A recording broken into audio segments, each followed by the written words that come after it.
말씀은요, 창세기 말씀. 이제 올해 3월 달부터 창세기를 시작했거든요.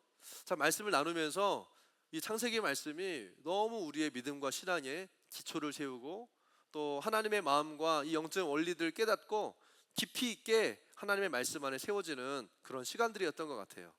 아멘. 근데 3월에 시작했는데 이제 4장 왔습니다. 이렇게 가다가는 한 10년 걸릴 것 같아요. 네, 모르겠어요. 네, 이제 오늘까지 창세기 말씀을 올해는 이제 마무리를 하고요. 다음 주부터는 11월 한 달 동안에는 또 다음 주에는 또 침례식으로, 두 번째 주에는 성찬식, 또 12월 셋째 주에는 우리 김기태 목사님 모시고 말씀을 듣는 시간을 가집니다. 우리 성산 김기태 목사님 오셔서 또 10시, 12시 두 번 말씀을 전해 주시는데 너무너무 기대돼요. 그리고 12월 마지막 주 28일에는 뭐가 있죠? 우리 또 연합 예배로 또 내년을 향한 또 하나님의 마음과 비전을 선포하는 또 그런 시간들을 풍성하게 또 한 달 동안 가지게 됩니다. 그래서 이제 오늘이 우리 창세기 이제 마지막, 이제 오늘 올해의 마지막 말씀이고, 내년에 다시 창세기 5장부터 얼마나 갈지 모르겠지만 또 이제 가는 데까지 또 내년에 또 달려보도록 하겠습니다. 아멘. 그리고 아까 말씀드린 대로 이제 송구연습회 끝나고 나면 1월 2일부터 1월 11일까지 우리 특별 신년 새벽 기도회를 시작합니다. 그래서 6시에 이곳 분당에서 있게 되고요. 12일부터 뭐가 있죠? 더 샌드가 이제 12일부터는 우리 다음 세대들이 본격적으로 또 이제 새해 문들을 열고 나아가는데, 그 전에 또 우리 열흘 동안 우리 새벽으로 우리 같이 기도하면서 또 한 해를 잘 준비했으면 좋겠습니다. 아멘. 그래서 이번 이제 남은 내일부터 시작되는 한 달, 12월 한 달을 잘 보내면서 여러분 새해 새로운 시즌을 기대하시길 바래요. 믿음으로 장막터를 넓히시고 영혼권의 열매, 또 성령의 열매, 실질적인 하나님의 보상과 축복의 열매를 풍성하게 맺게 되기를 바랍니다. 옆에 있는 분들에게 한번 축복해 줄까요? 열매 맺으십시오. 한번 30초 정도 시간 드릴 테니까 하는 열매를 맺는 것에 대한 성령의 열매, 영혼권의 열매, 실질적인 복의 열매 한번 축복해 주세요. 옆에 있는 분들에게. 덕담 잘 되십시오. 건강하십시오. 열매를 맺으십시오.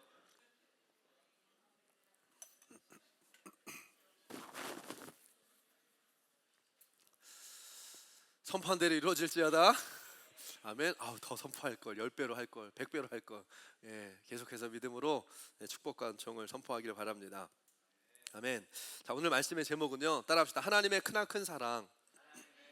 하나님의 크나큰 사랑에 대해서 오늘 말씀을 나눕니다. 창세기 4장 15절에서 17절 말씀 한 목소리로 읽겠습니다. 시작. 여호와께서 그에게 이르시되 그렇지 아니하다. 가인을 죽인 자는 벌을 7배나 받으리라 하시고 가인에게 표를 주사 그를 만나는 모든 사람에게서 죽임을 면하게 하시니라. 가인이 여호와 앞을 떠나서 에덴 동쪽 놋 땅에 거주하더니 아내와 동침함에 그가 임신하여 에녹을 낳은지라. 가인이 성을 쌓고 그의 아들의 이름으로 성을 이름하여 에녹이라 하니라. 아멘. 여러분, 지난주에는요 우리가 창세기 말씀을 통해서 회개를 포기하고 하나님을 떠나는 그 가인의 모습을 살펴봤어요. 또 자기 죄를 깨닫지 못하고 벌이 너무 무겁다고 불평하고 있는 가인의 모습 기억나십니까? 이 벌이 중하여 내가 견딜 수 없어, 사람들이 나를 죽이겠나이다 이러면서 하나님한테 불평하고 있는 그런 가인.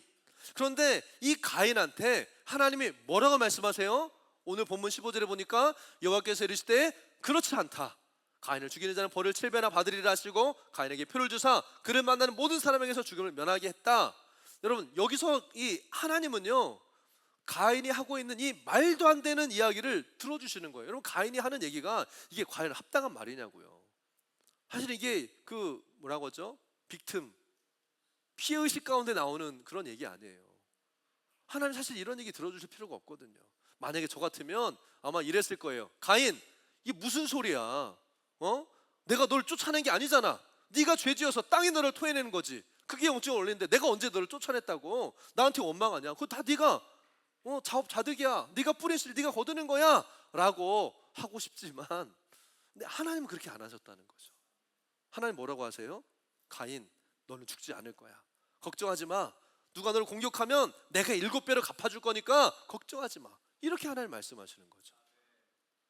그리고 하나님이요 가인이 보호하신다는 그 약속표, 그 징표를 가인한테 주시면서 자기가 원하는 곳으로 가서 살고 자녀를 낳을 수 있도록 하나님이요 길을 열어주시는 거예요. 와. 저는 처음에 이 구절을 딱 읽으면서요 약간 헷갈렸어요. 왜요? 아까 말씀드린 것처럼 가인은 살인자고 죄인인데, 죄인인 하나님을 공의의 하나님이, 아니, 죄인인 가인을 공의의 하나님이 그냥 놔두신다? 봐준다? 어떻게 하나님 이러실 수가 있지? 공의의 하나님이시면 여러분 그 모세를 대적했던 고라 자손들 아시죠? 어떻게 됐어요? 땅이 갈라져 가지고 그 자손들이 다 땅에 확 묻혀 가지고 그냥 완전히 그냥 무서운 심판을 받잖아요. 이런 무시무시한 심판을 하실 것 같은데 그렇게 해도 사실은 뭐 할 말이 없는데, 이 하나님이요 가인의 이야기를 듣고 가인을 보호해 주신다는 게요, 이게 처음에는 약간 하나님 왜 그러시지? 이게 무슨 뜻인가? 근데 여러분 하나님이 왜 그렇게 하시는데 이유가 있었다는 거죠. 공의의 하나님이 죄인이었던 가인을 곧바로 심판하지 않으시고 가인의 이야기를 지금 들어주고 계신 것은요, 첫 번째는 하나님이 가인을 용서하신 게 아니었어요. 가인에게 내려질 심판을 단지 뭐 한 거예요? 유보시킨 거예요. 딜레이 시켰을 뿐이에요. 오늘 본문 16절에 보면요, 가인은 하나님을 떠났습니다.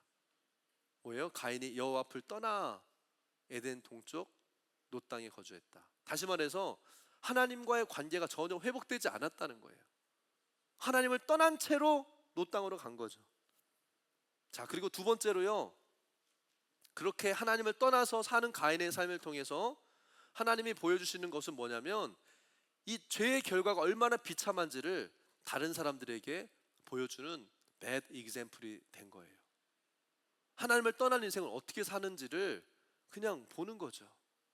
예시가 되는 거예요.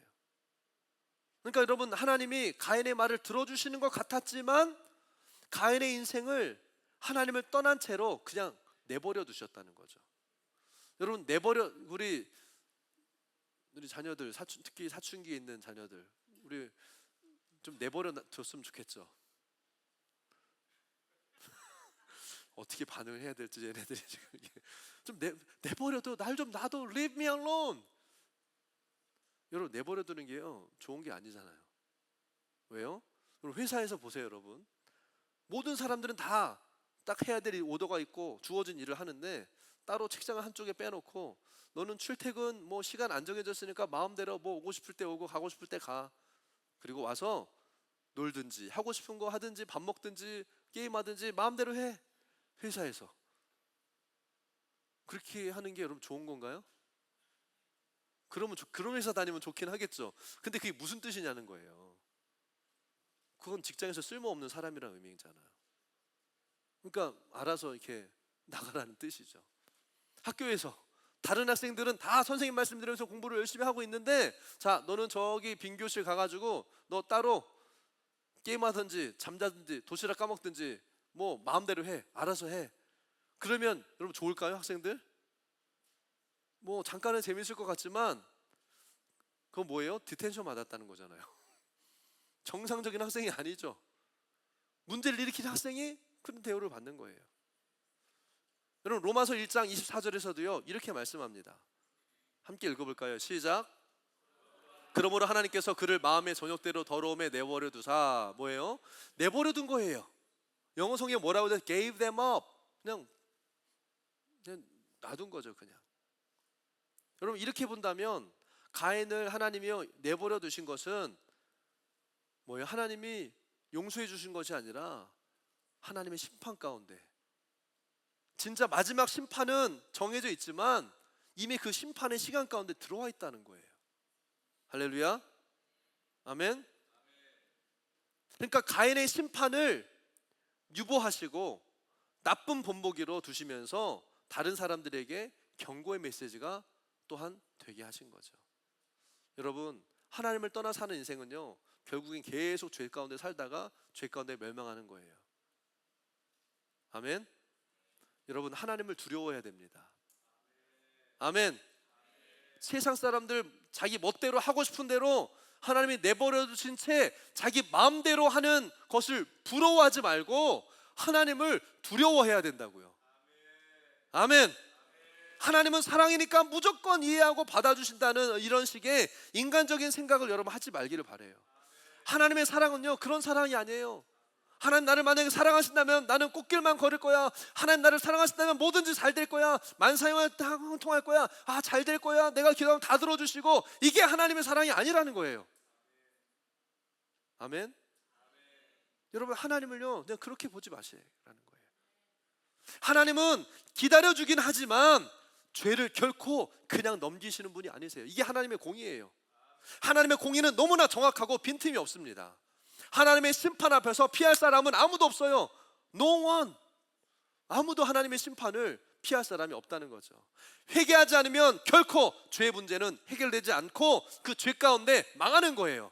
지금 가인의 모습이 그런 모습이었다는 거죠. 봐주는 것 같고 하나님의 뭔가 좀 그냥 뭐 죄를 용서해 주시는 것 같은 그런 모습, 그대로 잘 먹고 잘 사는 것 같을지라도 결국에 그거는요 이미 심판의 길에 들어서 있다는 거죠. 그런데 정말 놀라운 것은요, 이런 하나님의 철저하고 무서운 공의는 그 가운데요 그냥 공의만 있는 것이 아니라 다른 한편에는 죄인도 사랑하시는 하나님의 큰 사랑이요 함께 흐르고 있다는 거예요. 아멘. 하나님의 공의와 하나님의 사랑은요 하나님 안에서 함께 흘러가는 거예요. 자, 에스겔서 33장 11절에서요 이렇게 말씀하고 있습니다. 같이 읽겠습니다. 시작. 너는 그들에게 말하라. 주 여호와의 말씀이니라. 나의 삶을 두고 맹세하노니 나는 악인이 죽는 것을 기뻐하지 아니하고 악인이 그의 길에서 돌이켜 떠나 사는 것을 기뻐하노라. 이스라엘과 족속아 돌이키고 돌이키라. 너희 악한 길에서 떠나라. 어찌 죽고자 하느냐. 할렐루야. 하나님은 공의로 심판하지만 악인이 죽는 것, 악인이 저주받고 심판받는 자리에 가는 것을 기뻐하지 않으신다. 내가 기뻐서 좋아서 너 잘됐다, 골탕 먹어봐라, 죽어봐라, 이게 하나님의 마음이 아니라는 거예요. 하나님은 오히려 그 죄인이 회개하고 돌이키는 것을 기뻐하신다는 거예요. 아멘. 악한 길에서 돌이켜서 생명과 축복 가운데로 사는 것을 하나님은 기대하시고 기뻐하신다. 그래서 심판의 기한을 딜레이 하시면서 죄 가운데 고통을 당하는 인생으로 가인이 살아가고 있지만 뭐예요? 그 생명을 연장한 만큼 하나님은 지금 이 말씀대로 가인이 돌아오기를, 가인이 회개하기를, 악한 길에서 떠나서 하나님께로 돌아오기를 하나님은 기대하시는 거예요. 그래서 하나님은 끝까지 기회를 주시면서 말씀하세요. 어쩌면 하나님은 지금 이렇게 말씀하시는 것 같아요. 대선아 돌이켜라, 돌이켜라. 대선아 너희 악한 길에서 떠나라. 대선아 더 이상 죽을 길에 있지 말고 생명의 길로 이제는 나와라. 이게 하나님 아버지의 마음이고요, 하나님의 사랑이고 죄를 향한 크나큰 하나님의 사랑이고 자비라는 거예요.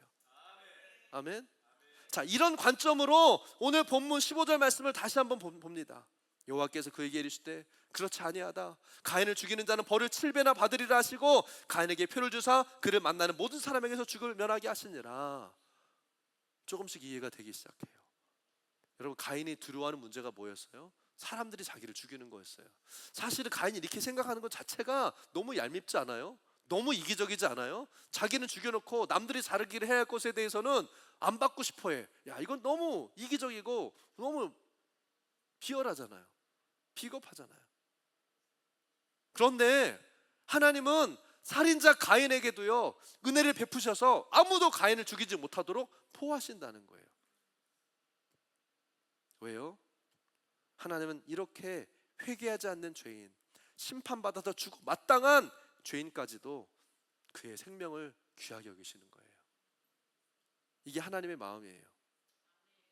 그래서 때로는요 우리가 정말 가인과 같이 용서받지 못할 것 같은 죄인, 막 강팍해서 회개하지 않는 그런 죄인을 우리가 대할 때에도 사실은 우리가 그런 가인과 같은 죄인일 수도 있거든요. 근데 우리가 그런 사람을 대할 때에도 나는 그것을 정죄하거나 심판할 권리가 없다는 것을 인정해야 돼요. 잘 들으세요 여러분. 우리는요 다른 사람이 죄를 지으면 순간적으로 내가 의인이 됩니다. 그러지 않나요 여러분? 옆에 있는 사람이 갑자기 실수했어, 갑자기 잘못했어. 그럼 갑자기 나는요 그에 비해서 착하고 의로운 사람이 돼버리는 거예요. 그러지 않나요? 그래가지고 막 그 사람의 죄와 잘못을 내가 지적하고 마땅히 벌받고 심판을 받아야 된다라고 말하고 이미 내 마음에는요 그 판결을 내려버려요. 결정한 거죠. 너는 죄인, 너는 죄 졌으니까 벌 받아야 돼. 그런데 여러분, 사실 간음하다가 그 현장에서 잡혀온 여자, 또 그 여자를 돌로 치려고 했던 이 바리새인들, 하나님 앞에서는 다 똑같은 죄인이었잖아요. 맞습니까? 같은 죄인이지만 바리새인들은 죄가 드러나지 않았고 그 여인은 드러난 것에 불과해요. 그래서 여러분, 예수님이 바닥에 글씨를 쓰실 때 뭐예요? 이 주님 하나님 앞에서 간음한 여인과 돌을 든 사람 모두가 다 용서받아야 될 죄인인 것이 드러난 거예요. 그 전에는 간음한 여인은 죄인이고 돌을 든 바리새인들은 의인들이었어요. 그런데 하나님이, 예수님께서 바닥에 글을 쓰시는 순간 간음한 여인이나 돌을 든 바리새인들이나 사람들이나 다 똑같이 하나님 앞에서의 죄인으로 설 수밖에 없는 거죠. 그러니까 다 돌들을 놓고 떠나잖아요. 누가 누구를 뭐라고, 누가 누구를 돌로 쳐요. 아무도 간음한 여인을 돌로 칠 수 없었어요. 여러분, 때로 우리는요, 저 사람은, 죄송해요, 저 인간은 그런 벌받을 짓 했지. 죄를 졌으니까 내가 욕하고 정죄하는 게 당연해, 내가 용서하지 않는 것이 마땅해 라고 생각해요. 근데 여러분, 오늘 여러분 성경을 보세요. 가인은 우리가 보기에 죽어도 할 말이 없는 사람인데 하나님은요, 가인을 죽이는 자에게, 가인을 해하는 자에게 벌을 7배나 내리신다. 이건 무슨 얘기예요? 이게 뭐예요, 여러분? 아무리 죄인을 할지라도 하나님의 형상을 따라서 지음을 받았기 때문에 그 사람을 함부로 판단하고 정죄하고 심판하지 말라는 거예요. 하나님 이걸 허락하지 않았다는 거예요. 아멘. 타락했지만 하나님에게는 하나님의 형상을 따라 지은 존귀한 영혼이기 때문이에요. 여러분, 옆에 있는 분을 보면서 얘기해 주세요. 당신은 존귀한 분입니다. 뒤에 있는 분에게 당신은 존귀한 사람입니다. 아멘. 맞아요. 이게 성경적인 인간의 존엄성이에요. 세상 사람들이 말하는 인간 평등, 사람이 사람답게 살아야지, 왜 너만 그렇게 살아, 나도 그렇게 인간이니까 살 수 있어 라고 하는 인간 중심의 논리가 아니라 성경적인 인간의 존엄성은 여기서 나왔다는 거예요. 하나님의 형상을 닮은 존재로 지음받은 인간은 그 존재 자체가 존귀하고 존엄하다. 아멘. 이게 인간이 존엄한 이유예요. 그래서 사람이 아무리 돌에 맞아 죽을 죄인이라 할지라도 정죄하거나 그 사람을 판단한다면 뭐예요? 하나님이 심판하신다는 거예요. 내가 심판하는 게 아니라고요. 존귀한 자, 하나님의 지음받은 자, 다른 사람이 심판하는 게 아니라 하나님이 심판자이시지 내가 심판한 자가 아니라는 거예요. 물론 여러분, 지금 이 시대의 사회적인 이 사회적인 어떤 법의 질서 안에서 죄를 판단하고 그에 따른 벌을 내리는 것이 사회의 약속이에요. 맞아요. 그런데 그럼에도 불구하고 내가 죄 지은 사람, 내가 막 심판하고 하지 않잖아요. 다 어디로 가요? 그 사회적인 권위가 주어진 사회 법정으로 가는 거예요. 내가 이걸 죄인이다 아니다라고 그러니까 할 저희가 없어요.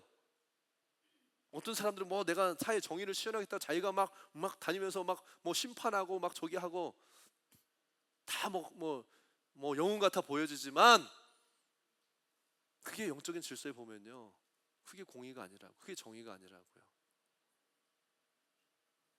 남이 죄를 지었다고 해서 그 사람을 정죄할 권한이 나에게는 없다는 거예요.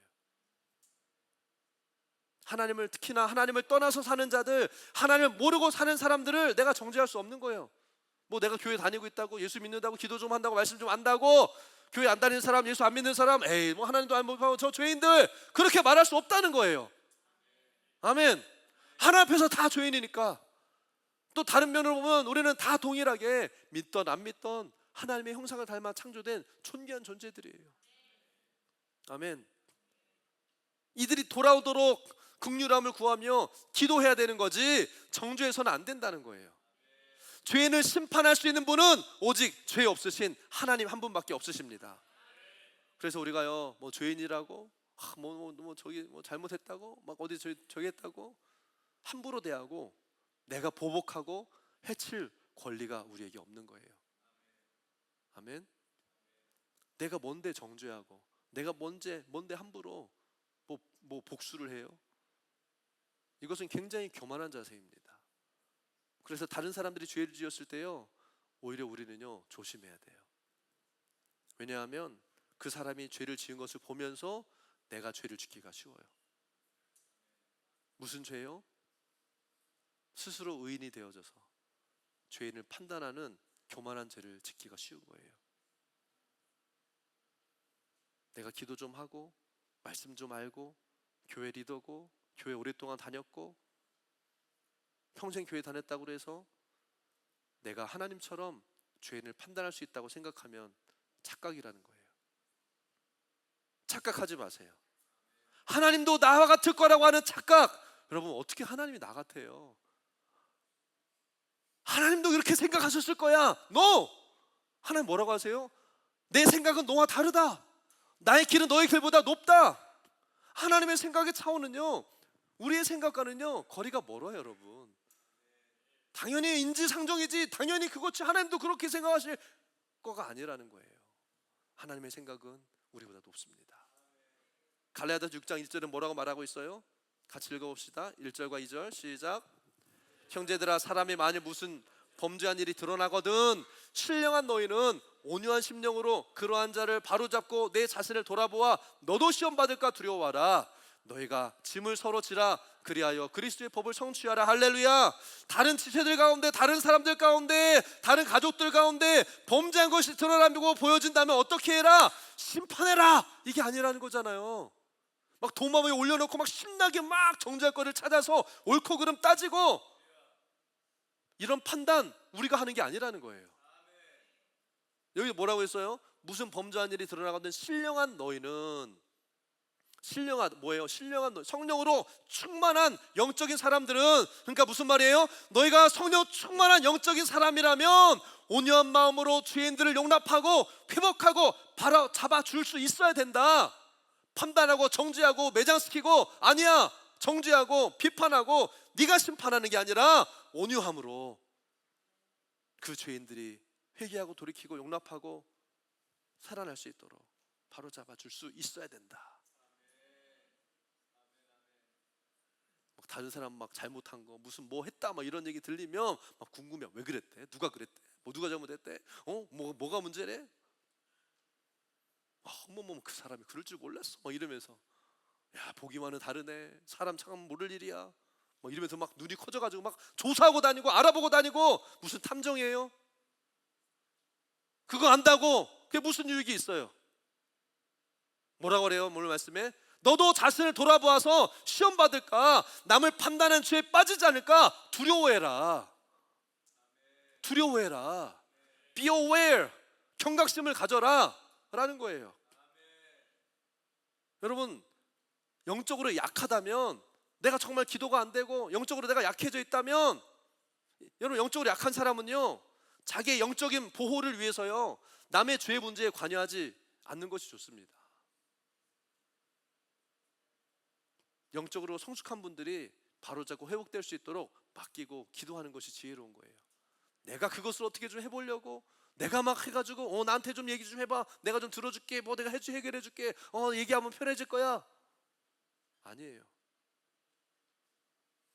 십자가의 죄사함의 체험이 없는 사람은 남의 죄를 상담하거나 처리해줄 능력이 없어요. 오히려 자기가 그 죄로 인해서 상처받고 넘어질 뿐이에요. 그래서 우리 듣는 얘기 중에 정신과 그 의사들도 상담을 많이 하면요 그 사람도 또 다른 정신과에게 상담을 받아야 된다고 하잖아요. 영향을 받는 거예요. 여러분 혼적인 것 정신적인 것도 그런데 영적인 것은 어떻겠냐는 거예요. 오히려 자기가 그 죄에 그냥 넘어가는 거예요. 죄의 공격을요 자기가 받는 거예요. 죄사함의 체험이 없는 사람 남의 죄에 대해서 관심이 많아요. 그래서 남의 죄를 자꾸 깊이 파려고 그래요. 이게 죄의 속성입니다. 이게 함정이에요. 막 다른 사람 음란한 죄를 돕는다고 했다가 오히려 그 음란함에 빠져버려요. 남을 미워하는 죄를 돕겠다고 했다가 오히려 그 사람 남을 정죄하고 용납하지 못하는 그 미워하는 죄에 깊이 빠지는 거예요.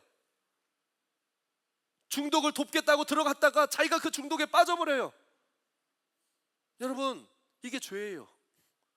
그래서 함부로 다른 사람들의 이야기를 들어주고 상담하는 것은요, 자칫 자기 자신한테 시험이 될 수 있다는 거예요.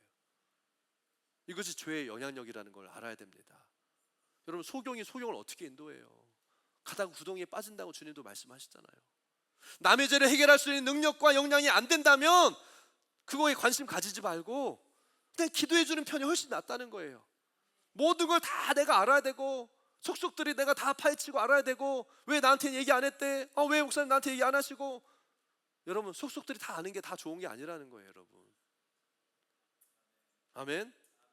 일부러 막 다 알려고 하나님이 알려주시고 하시는 그 가운데서 기도할 뿐이지 일부러 막 그걸 찾아다니면서 알려고 할 필요가 없다는 거예요, 여러분.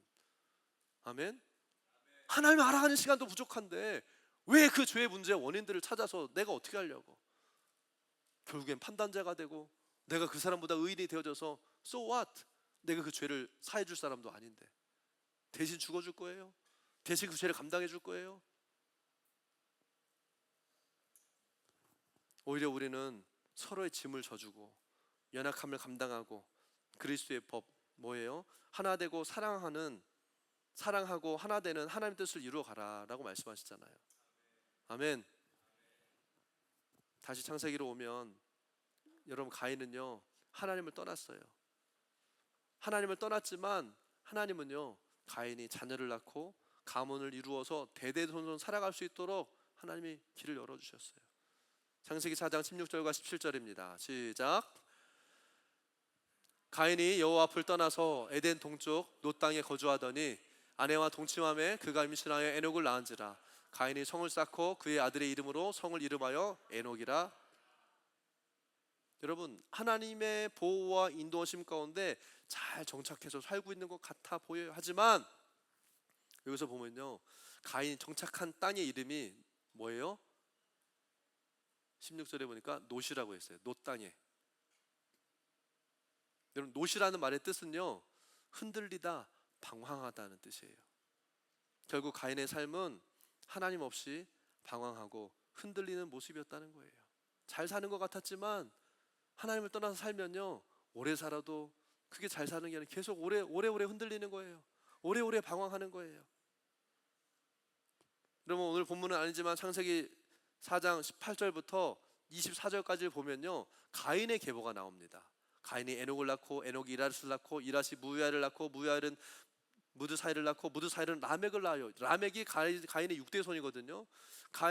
라멕이 또 야발, 우발, 또 두발 가인 뭐 이렇게 7대 손까지 낳는 기록이 돼 있어요. 여러분, 어르신들이 있지만 손주 보는 게 큰 기쁨이잖아요, 그렇죠? 증손주, 고손주라고 하나요? 뭐라고 하죠? 4대 손, 5대 손. 만약에 6대 손까지 내가 본다? 이건 사실은 어마어마한 큰 복이 아닙니까, 여러분? 6대 손, 7대 손까지 같이 막 이렇게 살 수 있는 그건요, 야 정말 어마어마한 큰 복이죠. 근데 가인이요, 성경은 사실 가인이 몇 살까지 살았다는 기록이 안 돼 있어요. 가인의 자손들에는요 다른 족보를 보면 다 몇 살까지 살았더라 기록이 돼 있잖아요. 성경의 족보에 맞습니까? 제가 성경 얘기하고 있는 거 맞죠? 근데 가인의 이 족보는요 나이가 기록이 안 돼 있어요. 왜 그런지 모르겠어요. 그래서 몇 살까지 살았는지 몰라요. 그런데 당시에 평균 연령이 몇 살이에요? 900에서 1000살이었어요. 와우, 1000 years. 900년 1000살까지 사는, 그리고 유대인들이 이제 그 토라와 같이 보고 있는 그 전승 가운데 미드라시라고 하는, 거의 성경같이 이제 유대인들이 보면서 가르치는 그 미드라시라고 하는 그 기록에 보면요 가인이 730세까지 살았대요. 그 기록에 의하면 뭐 잘은 모르겠지만, 근데 뭐 이런 어떤 당시에 살았던 사람들의 나이나 이런 유대인들의 기록을 볼 때 정확한 나이를 몰라도요 가인이 분명히 지금 상황을 보면 6대 손, 7대 손까지 자녀를 보면서 살았을 거라는 거예요. 어쩌면 제가 개인적으로 생각하는 것은 이 라멕의 자손 7대 손까지 가인이 살았었기 때문에 7대 손까지 기록이 된 거예요. 가인이 살아있을 동안에 어떤 이 자녀들을 낳았던 이야기들. 그럴 수도 있겠죠. 그럴 가능성이 크다고 클 것 같아요. 그러면 그 수백 년의 시간을 그 7대 손을 보면서까지 하나님을 떠나서 살았던 그 가인을 하나님은 도대체 얼마나 기다리신 거예요? 얼마나 인내하고. 여러분 따라합시다. 끝까지. 우리만 끝까지 가고 싶은 게 아니고요, 하나님도 끝까지 참으시고 기다리셨다는 거예요. 이것이 하나님의 자비이고 크나큰 사랑이라는 거예요. 그런데 결국 가인은요, 자기가 쌓은 그 성 안에 갇혀 살면서, 이 에녹성, 이 에녹은 하나님과 동행하여 300년을 살았던 그 에녹이 아닙니다. 가인의 아들 에녹이에요. 자기가 쌓은 그 성 안에 갇혀 살면서 하나님 앞에 나오지도 않고 그 자손들이요, 죄인의 계보라고 하는 계보를 이어가게 돼요. 그렇게 가인과 가인의 족보는 더 이상 기록되지 않고요, 4장 25절부터 아담과 하와가 셋을 낳은 이야기가 다시 시작이 돼요. 가인은 장자잖아요. 여러분은 장자의 유업과 영적인 원리 너무 잘 알잖아요. 근데 그래서 하나님 어쩌면 이 가인을 끝까지 기다리셨던 것 같아요. 근데 가인이 결국, 여러분 가인이 어떻게 죽었는지 성경에는 기록이 안 돼 있는데 그 유대인들의 전승에 의하면요, 라멕에 의해서 죽었대요. 자기 6대 손자에 의해서. 하나님이 주셨던 그 표, 이게 마치 뿔과 같았나 봐요.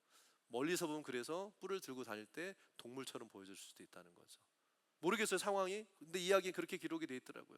그런 줄 알고 쏴서 죽었다는 거죠. 하나님은 그렇게 끝까지 기다리셨던 가인의 회복, 가인의 회개, 가인의 돌이킴은요, 일어나지 않았어요.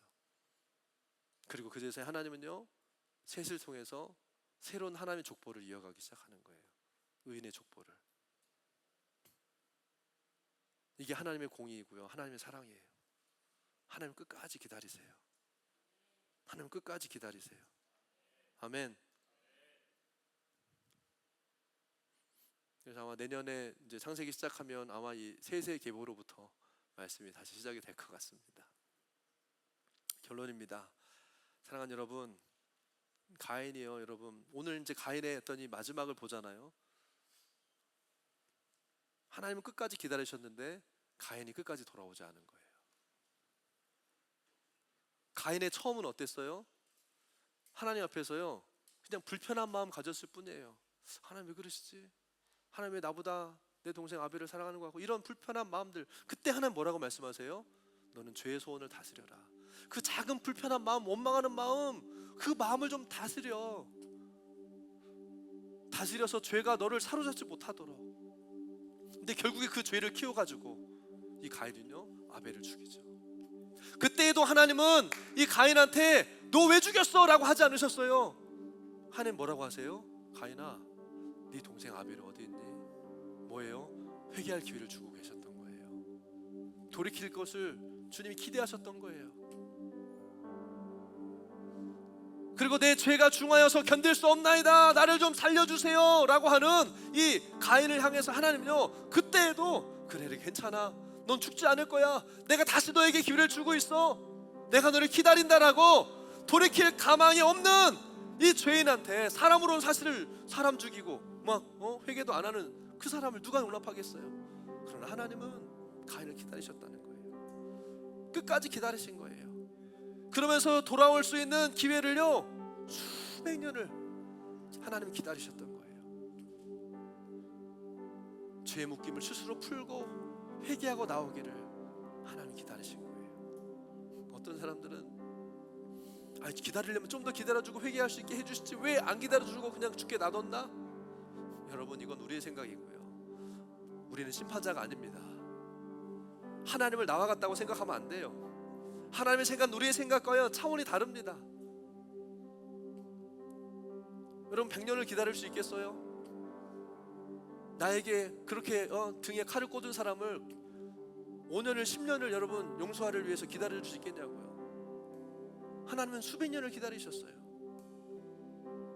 이해할 수 없는 하나님의 공의와 하나님의 사랑, 이 감당할 수 없는 하나님의 크나큰 사랑 앞에 우리는 겸손해야 돼요. 오늘 주님이 말씀하신 게 뭡니까? 하나님의 그 사랑 앞에 겸손하라는 거예요. 죄인인 내가 다른 죄인들을 판단하는 죄를 짓게 만드는 그런 유혹들이 이 세상에 너무나 많아요.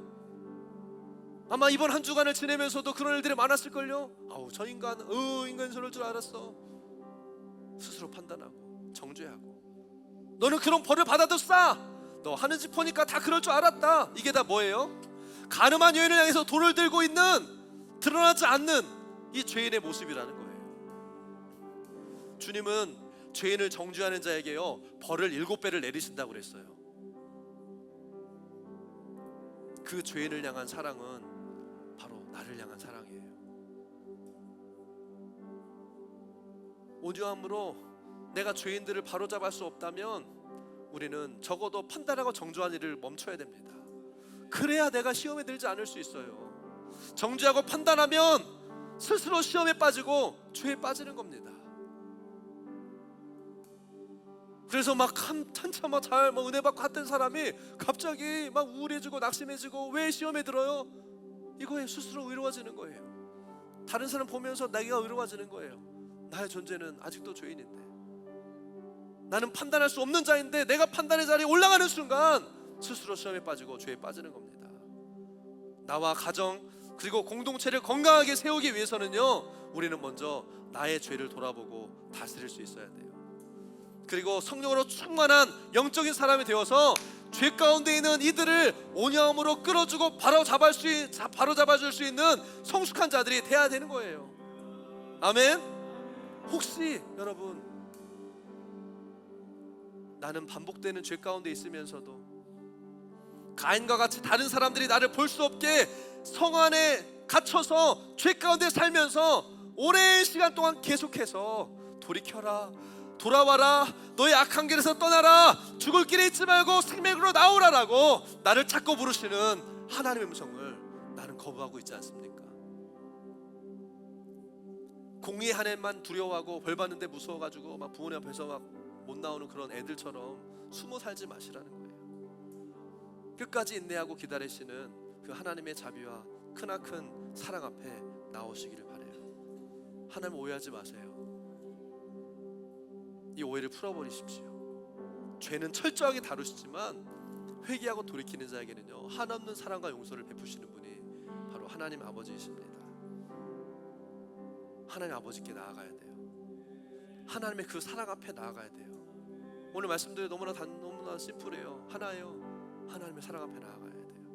그게 사는 길이에요. 판단하고 정죄하기를 그치고 죄의 길로 계속해서 가지 말고 하나님의 완벽한 공의와 심판만 생각하면 다른 사람들을 판단할 뿐만 아니라 스스로를 판단하며 절망하고 낙심 가운데 살 수밖에 없어요.